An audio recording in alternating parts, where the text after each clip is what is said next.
రెండు తెలుగు రాష్ట్రాల మాజీ సీఎంలు అరెస్టు కాబోతున్నారా, ఎలా ఉండబోతుంది, ఎందుకు అరెస్టు కాబోతున్నారు అనే విషయాలు అయితే తెలుసుకుందాం. దీని గురించి అయితే మాట్లాడేందుకు ప్రస్తుతం మనతో పాటు సీనియర్ జర్నలిస్ట్ సిఎస్ రావు గారు ఉన్నారు. నమస్తే అండి.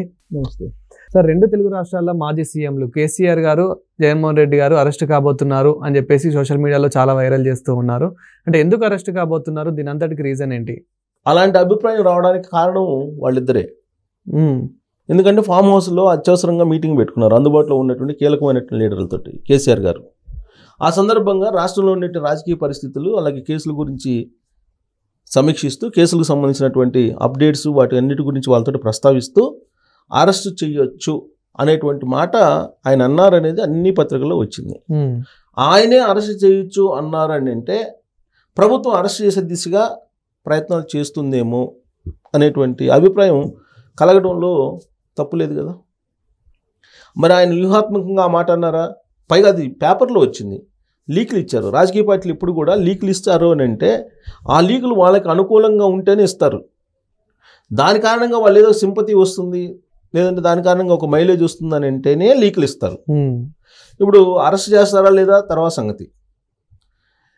కేసీఆర్ గారు ఏమన్నారు, వాళ్ళ ఇంటర్నల్ మీటింగ్లో అరెస్ట్ చేయొచ్చు అని, అరెస్ట్ దాకా వెళ్ళొచ్చు అనేటువంటి మాట అన్నారనేది ఇప్పుడు వచ్చినటువంటి న్యూస్ కదా, ప్రధానమైనటువంటి మీడియాలో కూడా వచ్చినటువంటి న్యూస్. సో కాబట్టి ఇప్పుడు అటెన్షన్ అంతా కేసీఆర్ గారి మీద ఉంటుంది, అవునా? తెలంగాణ సమాజం అటెన్షన్ అంతా కేసీఆర్ గారి మీద ఉంటుంది. ఇది అరెస్ట్ చేయొచ్చట అనేటువంటి ఒక చర్చ అయితే నడుస్తుంది కదా. కాకపోతే ఇక్కడ మనం కొంచెం డెప్త్గా ఆలోచిస్తే కేసీఆర్ గారు అక్కడ అత్యవసర మీటింగ్ పెట్టుకున్నప్పుడే క్యాబినెట్ సమావేశం కూడా జరిగింది. సోమవారం రోజు తెలంగాణ క్యాబినెట్ సమావేశం జరిగింది. ఈ సమావేశంలో వాళ్ళు దీని మీద మాట్లాడుకున్నారు. మాట్లాడుకొని దాదాపుగా 600 పేజీలకు పైగా ఇచ్చినటువంటి నివేదికలో 132 సార్లు కేసీఆర్ గారి పేరు ప్రస్తావన ఉందంట దాంట్లో. దానికి సంబంధించి మాట్లాడుకొని క్యాబినెట్ నిర్ణయం తీసుకుని ఏం చేద్దాము అనే దాని మీద మాట్లాడుకొని ప్రెస్ మీట్ పెట్టారు. ప్రెస్ మీట్ పెట్టి ఏం చెప్పారు, అందరూ వెయిట్ చేశారు. ఒకవేళ ఏమన్నా సిబిఐకి ఎంక్వైరీకి ఎండార్స్ చేస్తారేమో, లేదంటే దీని మీద సిట్ వేసేసి అరెస్టులకు వెళ్తారేమో అని చెప్పేసి అనుకున్నారు. కానీ ముఖ్యమంత్రి రేవంత్ రెడ్డి గారు సహచర మంత్రులతో కలిసి ప్రెస్ మీట్ పెట్టి ఒక పాయింట్ అన్నారు. ఆ పాయింట్ విన్న తర్వాత అరెస్టులు ఉండవు అనేది కన్ఫామ్గా మనం ఒక ఒపీనియన్ రావచ్చు. ఏమాట అన్నారు, ఎన్నికలకు ముందు మేము ఎంక్వైరీ చేస్తామని చెప్పాము, న్యాయ విచారణ జరిపిస్తామని చెప్పాము, న్యాయ విచారణ జరిపించేసాం అని చెప్పి అన్నాడు. తెలంగాణలో జరిగినటువంటి అవినీతి మీద న్యాయ విచారణ జరిపిస్తామని చెప్పాము, తెలంగాణ సమాజానికి మేము హామీ ఇచ్చాము, ఆ మేరకు న్యాయ విచారణ జరిపించేసాము అని చెప్పారు. అంటే ఇంతటితో మా పని అయిపోయింది అని. కానీ తెలంగాణ సమాజం మర్చిపోదు ఆ రోజు ఏం చెప్పారనేది. రాహుల్ గాంధీ గారు, రేవంత్ రెడ్డి గారు మేడిగడ్డ దగ్గరికి వెళ్ళి ఈ మేడిగడ్డ కుంగిపోయింది, దీంట్లో అవినీతి జరిగింది, ఈ అవినీతి జరిగిందని తేల్చి ఆ అవినీతి సంపద ఏదైతే ఉందో దాన్ని తిరిగి మళ్ళా తెలంగాణ సమాజానికి ఇస్తామని చెప్పి ప్రామిస్ చేశారు వాళ్ళు. అది మర్చిపోయి న్యాయ విచారణ జరిపిస్తామన్నాం, జరిపించేసామని చెప్తున్నారు. చంద్రఘోష్ కమిషన్ వేసి న్యాయ విచారణ చేశారు. తెలంగాణ ఆయన తలమానికంగా ఉన్న కాళేశ్వరం మీద నివేదిక ఇచ్చారు. నివేదిక ఇచ్చిన తర్వాత ఏం చేశారు, దాన్ని క్యాబినెట్లో చర్చించిన తర్వాత ఒక నిర్ణయం తీసుకోవాలి కదా, ఒక తీర్మానం చేయాలి కదా, దాన్ని ఏం చేయాలి అనేది నిర్ణయం తీసుకోవాలి కదా. తీసుకోకుండా న్యాయ విచారణ అయిపోయిందని చెప్పారు. అంటే దీని అర్థం ఇది కోల్డ్ స్టోరేజ్లోకి వెళ్ళిపోతుంది అనేది ఒకటి. రెండు, ఇంకో కేసు ఉంది, ఇది విద్యుత్ ఒప్పందాలకు సంబంధించిన కేసు.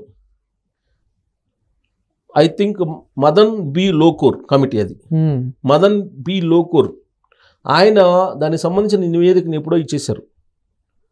న్యాయ విచారణ అది కూడా రిటైర్డ్ జడ్జే మదన్ బి లోకూర్ ఆయన ఆ విద్యుత్ ఒప్పందాల మీద ఛత్తీస్గఢ్తో కుదుర్చుకున్నటువంటి విద్యుత్ ఒప్పందాల మీద విచారణ చేశారు. విచారణ చేసి ఆయన నివేదిక ఇచ్చారు. మరి ఆ నివేదిక ఏం చేశారు, అది కూడా న్యాయ విచారణ చేసేసి పక్కన పెట్టేశారు.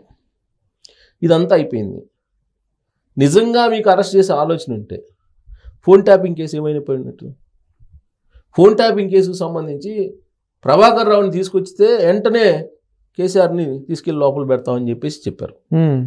కాంగ్రెస్ పార్టీకి సంబంధించిన మంత్రులు చెప్పారు కదా, కల్వకుంట్ల ఫ్యామిలీ మొత్తం తీసుకెళ్ళి లోపల పెడతామని. మరి ప్రభాకర్ రావు వచ్చారు, శ్రావణ్ రావు వచ్చారు, విచారణకు హాజరయ్యారు, మొత్తం డేటా దొరికింది, అంతా అయిపోయింది. మరి అరెస్టులు అయ్యి అసలు ఫోన్ ట్యాపింగ్ కేసు గురించి మాట్లాడట్లేదు, ప్రస్తావన కూడా రావట్లేదు. ఇప్పుడు ఎక్కడ ఏ ఒక్క కాంగ్రెస్ లీడర్ కానీ, ఏ ఒక్క కాంగ్రెస్ మంత్రి కానీ, ముఖ్యమంత్రి కానీ ఫోన్ ట్యాపింగ్ గురించి మాట్లాడట్లా. అవునా? ఈ కార్ రేస్, ఇదిగో అరెస్ట్ కేటీఆర్ అన్నారు, ఏది ఏం లేదు. సో కాబట్టి కేసీఆర్ గారు అరెస్ట్ చేయొచ్చు అని చెప్పి అన్నారంటే ఎలాగో అరెస్ట్ చేయరు, కనీసం అరెస్ట్ చేయొచ్చు అనేది ఒక మెసేజ్ తెలంగాణ సమాజంలో పంపిస్తే తెలంగాణ సమాజం తన గురించి మాట్లాడుకుంటారు. ఓ, ఈ గవర్నమెంట్ కేసీఆర్ గారిని అరెస్ట్ చేయడానికి ప్రయత్నం చేస్తుంది అనే అటెన్షన్ తన మీదకి వెళ్ళడానికి ఒక వ్యూహాత్మకంగా దాన్ని ఒక లీక్ ఇచ్చారని చెప్పేసి భావించవచ్చు. ఇక ఆంధ్రప్రదేశ్కి వద్దాం. ఆంధ్రప్రదేశ్కి వస్తే జగన్మోహన్ రెడ్డి గారు ఈ మధ్యకాలంలో రివ్యూ మీటింగ్ పెట్టుకున్నారు. ఆయన కూడా రివ్యూ మీటింగ్ పెట్టుకొని అరెస్ట్ అయితే ఏమవుతుంది, లోపల పోతాం వస్తాం అని అన్నారు. ఈ మాట అనగానే ఓ అరెస్ట్ చేసే అవకాశం ఉంది అని చెప్పి అనుకున్నారు. ఎప్పుడు మిథున్ రెడ్డిని అరెస్ట్ చేసిన తర్వాత ఈయన ఒక వారం పాటు రాలా తాడేపల్లికి. సో జగన్మోహన్ రెడ్డి గారిని అరెస్ట్ చేస్తారని చెప్పి భయపడిపోయి రాలేదు తాడేపల్లికి అని చెప్పి సోషల్ మీడియాలో ప్రచారం జరిగింది. మరుసటి వారమే ఆయన గవర్నర్ని కలిశారు సతీ సమేతంగా. ఆ మరుసటి రోజు నెల్లూరు వెళ్ళారు. నెల్లూరు వెళ్ళి అక్కడ కాకాని గోవర్ధన్ రెడ్డి గారిని జైల్లో ఉంటే ములాఖత్ అయ్యి వచ్చారు. వచ్చిన తర్వాత రివ్యూ మీటింగ్లు పెట్టుకున్నారు. అంతకుముందు కూడా రివ్యూ మీటింగ్లు పెట్టుకున్నారు. రివ్యూ మీటింగ్లు పెట్టుకున్న సందర్భంగా అంటే ఈయన మధ్యలో ఒక వారం మిస్ అయ్యారు కదా, ఆ మిస్ అయినటువంటి వారానికి ముందుగా ఆయన పెట్టారు మీటింగు, ఇది బెంగళూరు వెళ్తూ. సో నెక్స్ట్ వీక్ రాలేదు కదా, అంటే జగన్మోహన్ రెడ్డి గారు అరెస్ట్ ఖాయం. సో అరెస్ట్ అయితే ఏమవుతుంది అని చెప్పి అన్నారు కాబట్టి మెంటల్గా ఫిక్స్ అయిపోయాడు అరెస్ట్ కావడానికి. ఇలా సోషల్ మీడియాలో బాగా వైరల్ అయింది. సీన్ కట్ చేస్తే ఆయన వచ్చి మళ్ళీ మీటింగ్లు పెట్టుకుంటున్నారు. మళ్ళీ రేపు కర్నూలు 6వ తారీఖు వెళ్తున్నారు. అంతకుముందు నెల్లూరు వెళ్ళారు. నెల్లూరులో ఏమన్నారు అనేది కూడా చూస్తున్నాం. ఇంకొక వైపు అసలు లిక్కర్ కేసుకు సంబంధించి అది అన్ని అక్రమ కేసులు, ఒక్క ఆధారం కూడా లేదు, అన్నీ చంద్రబాబు నాయుడు గారు కుట్రతోటి చేస్తున్నటువంటి కేసులు అని చెప్పి పెద్ద ఎత్తున సోషల్ మీడియాలో వాళ్ళ సొంత మీడియాలో ప్రచారం చేస్తున్నారు. మరి ఏం చేస్తున్నారు? జగన్మోహన్ రెడ్డి గారిని అరెస్ట్ చేస్తున్నారా? అరెస్ట్ చేసే అవకాశం ఉందా అని అంటే మిగతా ఇప్పుడు జైల్లో ఉన్నటువంటి వాళ్ళు ముందస్తు జైల్లో ఉన్నటువంటి వాళ్ళు బెయిల్ తీసుకొచ్చుకోవడానికి ప్రయత్నం చేస్తున్నారు. ఇప్పుడు వెంకటేష్ నాయుడు అనే అతను పట్టుకున్నారు. వెంకటేష్ నాయుడు అనే అతని దగ్గర కరెన్సీ ఉంది, మొత్తం ఉందని చెప్పి తేల్చారు. ఆధారాలు ఉన్నాయి. మొత్తం సిట్ విచారణ చేస్తుంది. మొత్తం సాంకేతికపరమైనటువంటి మొత్తం టెక్నాలజీని తీసుకొని ఇన్వెస్టిగేషన్ చేశారు. ఆధారాలను కూడా రాబట్టారు.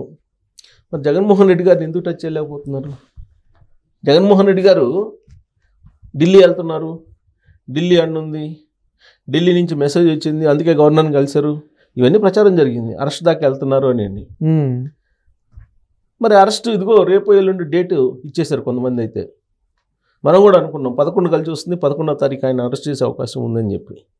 మరి ఆ మూమెంట్ కనిపిస్తుందా ఆంధ్రప్రదేశ్ ప్రభుత్వంలో అని అంటే ఆ మూమెంట్ కనిపించలేదు. ఆ మూమెంట్ కనిపిస్తే పెద్ద ఎత్తున బ్లూ మీడియా, ఆయన సొంత మీడియా అసలు 2000 రూపాయల నోట్లు కనపడ్డాయి కాబట్టి ఈ నోట్లు కట్టలని చంద్రబాబు నాయుడు గారు ఆడ పే చేసి చూపిస్తున్నారు అని చెప్తున్నారు వాళ్ళు.